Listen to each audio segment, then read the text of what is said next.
The rain hadn't stopped for 2 days. It came in sheets, sliding down the cracked windows of Margot's diner, the only place still open in the small, tired town of Ashburn. The town had seen layoffs, foreclosures, and more for sale signs than Christmas lights that year. But somehow, the diner stayed alive, mostly out of stubbornness, and partly because Margot believed people needed at least one place where hope could still walk in. That morning, as thunder rolled over the hills, Margot was wiping tables when the door blew open with a gust of cold wind. In walked a man no one recognized, a tall black stranger, soaked from the storm, wearing a worn backpack and a tired look that came from journeys longer than roads. He nodded politely to the few customers inside and quietly took a seat in the corner. He wasn't the type to draw attention, but in a town like Ashburn, where everyone knew everyone, his presence might as well have been a siren. Margot approached him with her usual warmth. "Morning, sweetheart. Rough weather out there?" "Yes, ma'am," he replied gently. "Just passing through. What can I get you?" "Just coffee, if that's all right." Margot frowned. Coffee was cheap, but something in his voice told her he wasn't here for comfort, he was saving every cent he could. But before she could ask anything else, the diner door opened again, this time in panic. A woman stumbled in, drenched and shaking, carrying a little girl who looked pale as paper. The child's breathing was shallow, and her eyes were half closed. "Please someone help," the mother cried. "I need to get her to the hospital. They said her treatment can't continue unless we pay the overdue bill. I don't have it yet. Please, someone help." Her voice broke into sobs as she clutched her daughter tighter. Everyone froze. No one in that diner had money. Not anymore. The layoffs had hit everyone like a hammer. People were trying to survive, not save lives. Even if they wanted to help, they simply couldn't. The mother looked around desperately, her fear echoing through the room. "Please, she's all I have." The little girl whimpered weakly, "Mommy, my chest hurts." Margot wiped her hands on her apron, fighting tears. "How much is the bill, honey?" The mother hesitated before whispering, $740. A suffocating silence settled over the diner. To this town, that number might as well have been $1 million. And then, a chair scraped across the floor. All eyes turned to the corner. The stranger stood up slowly, reached into his backpack, and pulled out an envelope that looked old and weathered, as if he'd carried it everywhere for years. He walked toward the mother quietly, respectfully, and extended it. "Take it," he said softly. She blinked in confusion. "What?" "No, sir, I can't." "Your daughter needs help," he said, his voice trembling but sure. "Open it." Her hands shook as she slid her fingers under the flap. Inside was a stack of bills. The diner gasped. She counted quickly, tears falling with every number. 700. 720. 740. 760. There was more than enough. "S sir, why would you?" she choked out.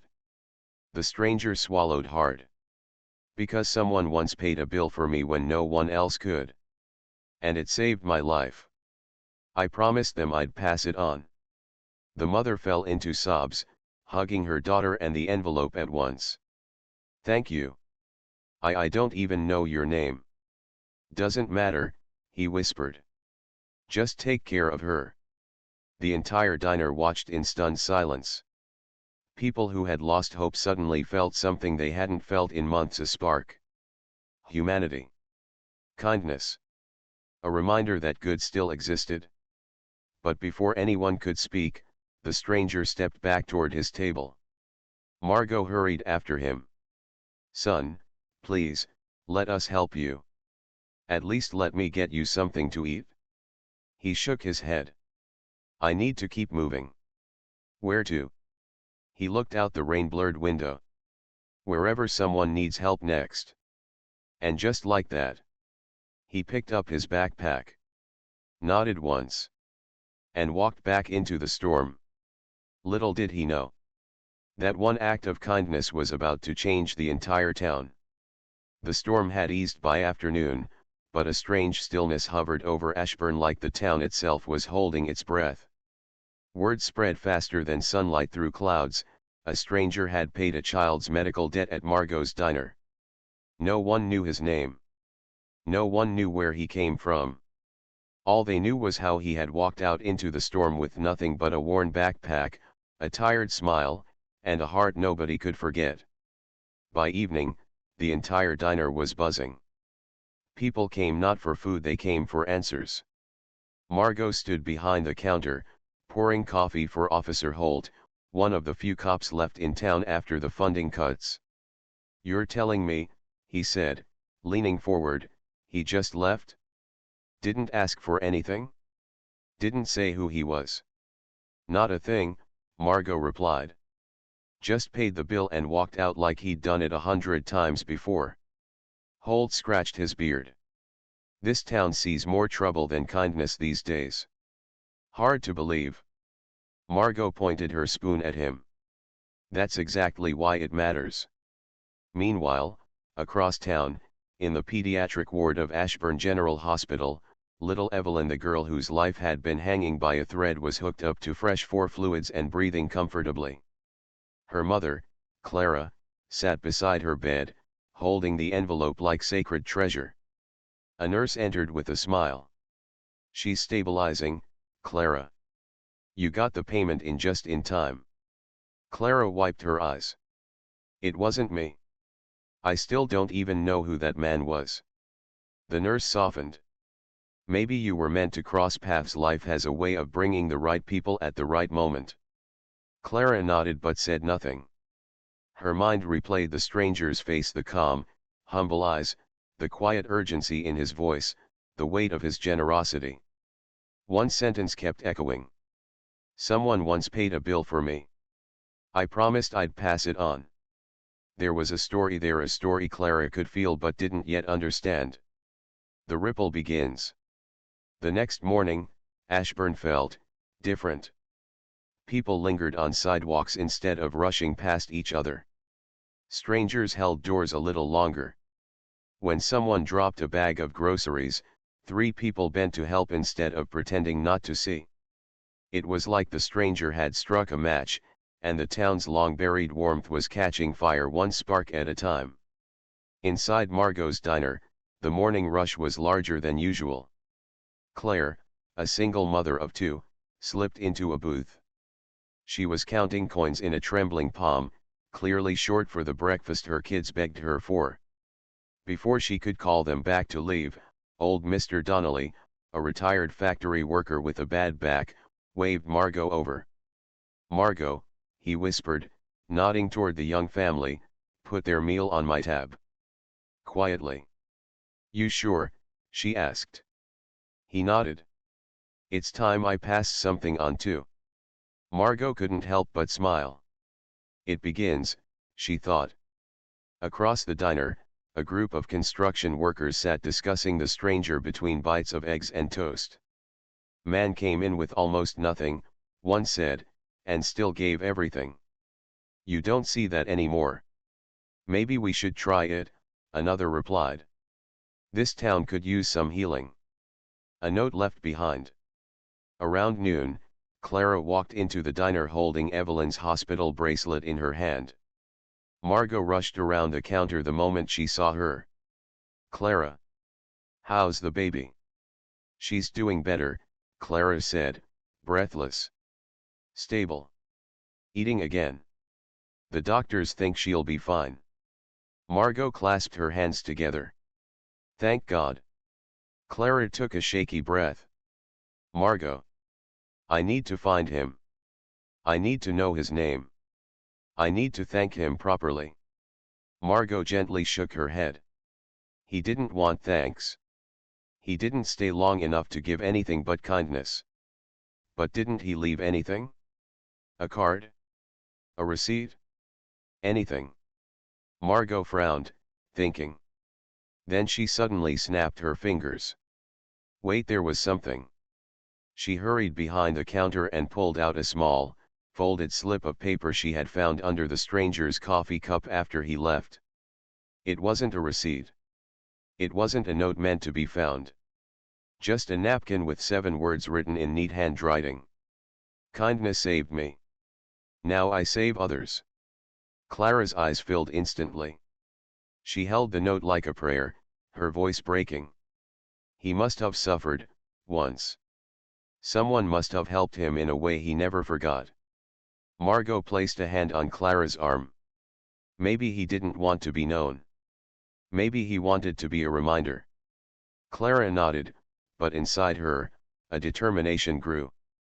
She would find him not to repay him, but to understand him. A town that refused to forget. By sunset, the story had reached the town square, the school, the church, and even the closed-down mills where fathers and grandfathers used to work. People didn't just talk about what the stranger had done. They talked about what they could do. Mrs. Lane, the old librarian, brought boxes of free books outside her shop with a sign that read, "Take one. Share one. Spread kindness." Teenagers who usually hung around the gas station spent their evening helping elderly neighbors carry firewood. The grocery store owner opened a pay-it-forward shelf where customers could buy an extra item and leave it for someone in need. It was like kindness itself had returned to Ashburn for the first time in years. But as the town healed, one question grew louder in everyone's mind. Who was the stranger? And why did he seem to carry so much pain beneath his quiet smile? Clara wasn't the only one who wanted to know. The whole town was wondering. Little did they realize. The answer was coming, and it would break every heart in Ashburn. For days, Ashburn talked about nothing but the nameless black stranger who had appeared from nowhere, saved a child's life, and vanished into the rain like a ghost of mercy. But admiration wasn't enough. Curiosity built into urgency. People needed to know why he did what he did, and who he really was. No one felt that more deeply than Clara. Evelyn had finally been released from the hospital. She was still weak, but alive, smiling, breathing, coloring pictures again. And every time Clara watched her daughter hug her favorite stuffed rabbit, she remembered the envelope. The napkin. The man. Clara could not rest until she understood the heart behind that kindness. One crisp morning, she stepped into the police station, clutching the napkin like a relic.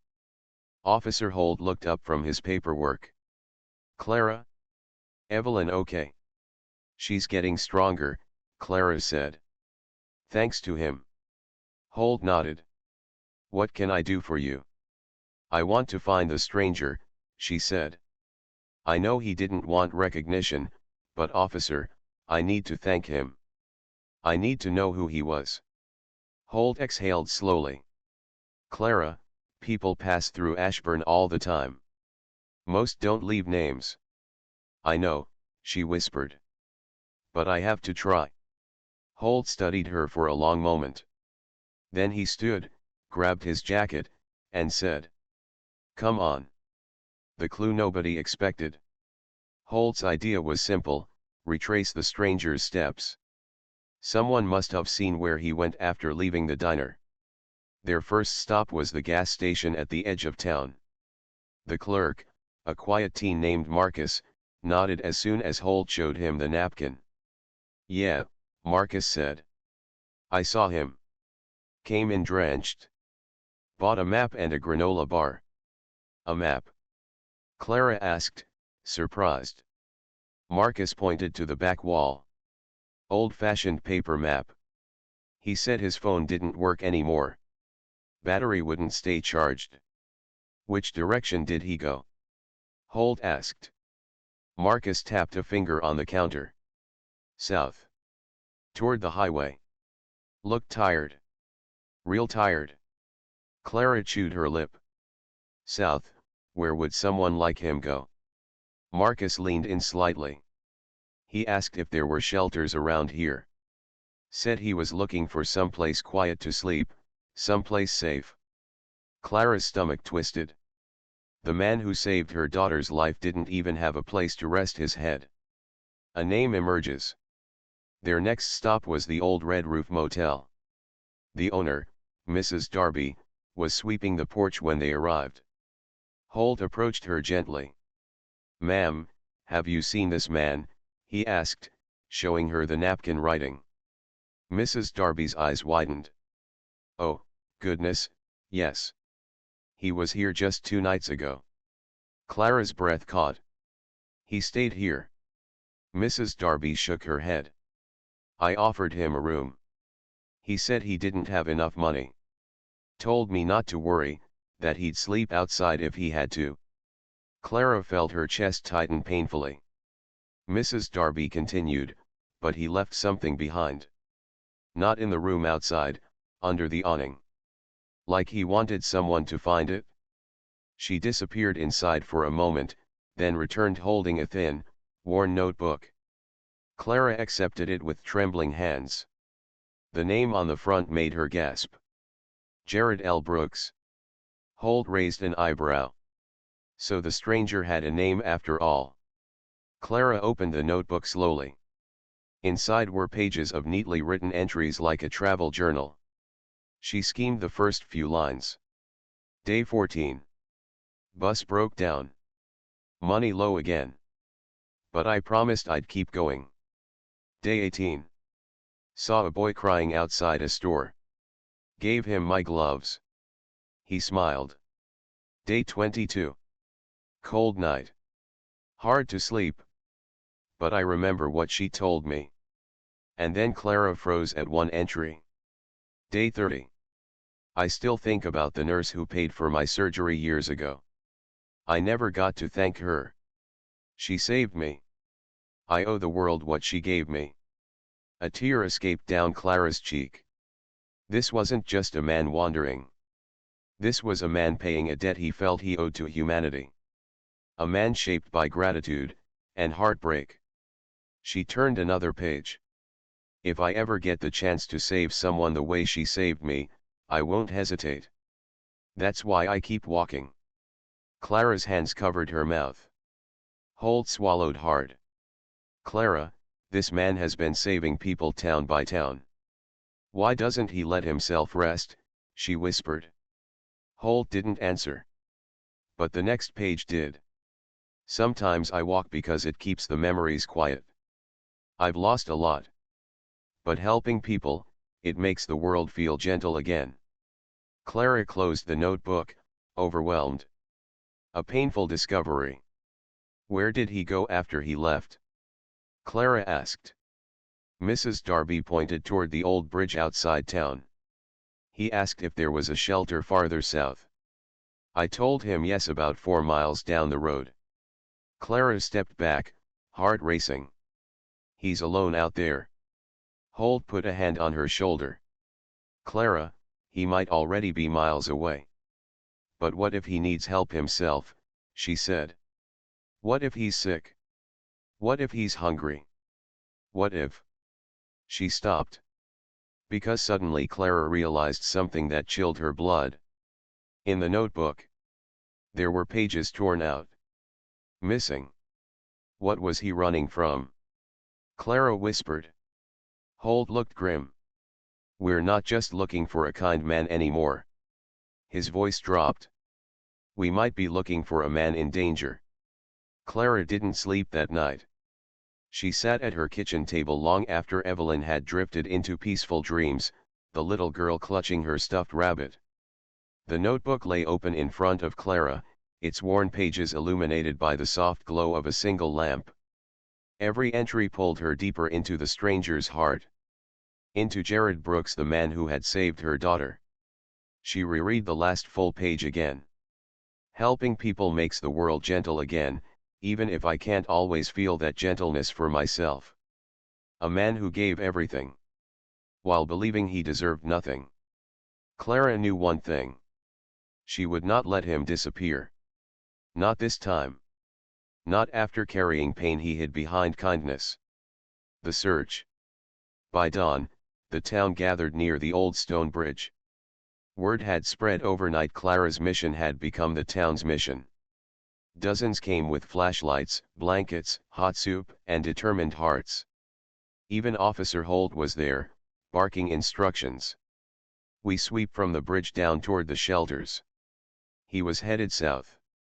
Check the woods, the ditches, the roadsides. Clara held the notebook close to her chest. Please, she whispered, let him be all right. The search began. They combed through the thick trees, calling his name though they weren't sure he'd answer. They checked under the shelter of old barns, beneath highway overpasses, even behind the abandoned bus station. But no sign of Jared. Nothing.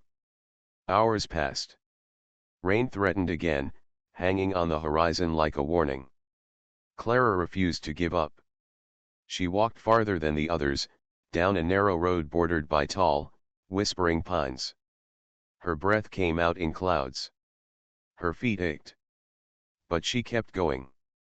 And at the bend of the road, something made her stop. A backpack. Old. Weathered. Leaning against a damaged guardrail. Clara's heart dropped. Jared. She rushed forward, her hands trembling. She knelt and touched the pack. It was his. Without hesitation, she climbed down the sloping embankment, her shoe slipping on wet leaves. And there, beneath the shelter of the bridge, curled up against the cold concrete, she found him. The stranger in the shadows. Jared was shivering. Pale. Exhausted. His clothes still damp from yesterday's storm. He looked up weakly when Clara approached. You found me, he murmured. Clara knelt beside him. Are you hurt? He shook his head slowly. Just tired, been walking a long time. Clara's voice cracked. Why didn't you go to the shelter? Why sleep out here? He sighed, eyes distant. I didn't want to take a bed from someone who needed it more. Clara pressed a hand to her chest. Even now, even in pain, he thought of others before himself. She opened the notebook. I read your words. I know why you do what you do. He looked away. You weren't supposed to find that. I'm glad I did, she whispered. I know someone once saved your life. I know you lost people. I know you've been walking from town to town just to help strangers. His eyes glistened. It's all I know how to do. Clara shook her head fiercely. No. It's not all you're allowed to do. He frowned slightly. You're allowed, she said, voice breaking, to receive kindness too. Jared swallowed hard. I don't know how. Then let us teach you, Clara said. A town comes together. Within minutes, Clara called Officer Holt. Soon the search group returned to the bridge, gasping when they saw him. Margot rushed down the embankment with a blanket. Oh, honey, she whispered, wrapping it around him, you should have asked for help. Jared looked overwhelmed. All of you, you came for me. Officer Holt nodded. You saved this town. Now it's our turn. The men formed a human chain to help Jared climb safely up. One of the nurses who had helped Evelyn checked his pulse and temperature immediately. He's dehydrated, she said.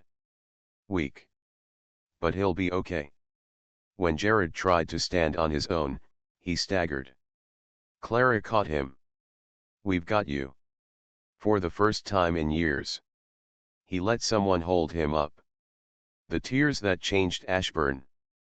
Back at the diner where it had all begun, Margot turned the place into a makeshift recovery room. She served soup, tea, warm bread. People streamed in to thank him. The firefighter whose wife Jared had helped last year, he recognized him vibrantly.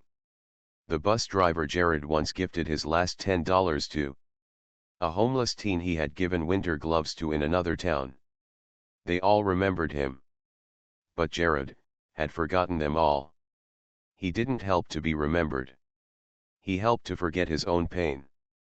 As the crowd gathered around him, Jared's eyes filled. He whispered. I didn't think I deserved this. Clara knelt beside him. You deserve every bit of it. Silence filled the diner. Then little Evelyn walked up, holding her stuffed rabbit. She placed it gently in Jared's lap. For you, she whispered. Because you saved me. So now, he can keep you safe. Jared broke down completely. The entire diner cried with him. The ending that became a beginning. Ashburn didn't let Jared leave. Not that day. Not that week. They raised money for him. Found him stable housing. Offered him a job he didn't expect as a community liaison at the local shelter, where kindness wasn't just needed. It was home. Jared stayed. Not because he had nowhere else to walk. But because, for the first time in years, he had somewhere to belong. And the town?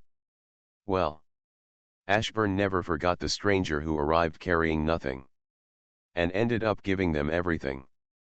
They renamed the pay it forward shelf at the grocery store the Jared Brooks Corner of Kindness.